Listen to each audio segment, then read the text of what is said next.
পুৰুষ মানুহৰ জীৱনটো ইমান সহজ নহয়। গোটেই পৃথিৱীখনৰ কষ্টখিনি নিজৰ কান্ধত তুলি লৈ কাম কৰি ফুৰে, কিন্তু ঘৰলৈ আহি সেই কষ্ট যে হৈছে, সেই কামটো যে বিষাইছে, সেই বস্তুটো কেতিয়াও পুৰুষে ঘৰত নেদেখায়, যাতে সেইখিনি দেখি হয়তো তেওঁৰ পৰিয়ালৰ মানুহে কষ্ট পাব পাৰে, সেইটো ভাবে।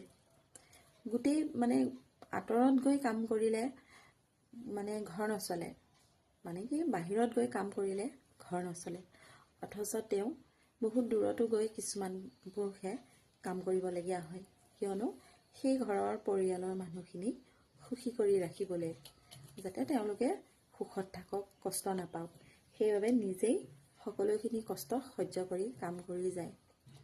সেইবাবে কৈছোঁ, পুৰুষ মানুহৰ জীৱনটো ইমান সহজ নহয়। সেইবাবে মাইকী মানুহবিলাকক কৈছোঁ যে আপোনালোকে অকণমান সন্মান কৰিবলৈ শিকিব লাগে মতা মানুহখিনি।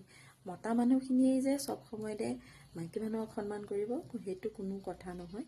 ইজনে সিজনক যদি সন্মান ভালদৰে কৰে, মৰম জনাই কৰে, তেতিয়াহ'লে সকলোখিনি ঠিকেই থাকে। মতা মানুহেতো বহুত কষ্ট কৰে, বাহিৰত গৈ কাম কৰে, অকল মাইকী মানুহে যে ঘৰত কাম কৰে সেইটো কথা নহয়।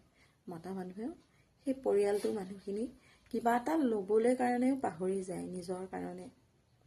ঘৰৰ মানুহক কিন্তু নিদো বুলি নকয়, কিন্তু নিজে যে কিবা এটা ল'ব লাগে, সেই কথাটো নিজে পাহৰিয়েই যায়।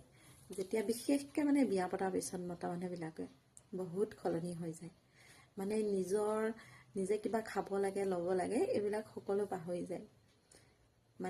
মানুহজনীকেই হওক বা ল'ৰা ছোৱালীকেই হওক, সুখী কৰি ৰাখিবলৈ সকলো খিনি চেষ্টা কৰি যায়। সেইবাবে পুৰুষ মানুহখিনিও জীৱনটো ইমান সহজ নহয়।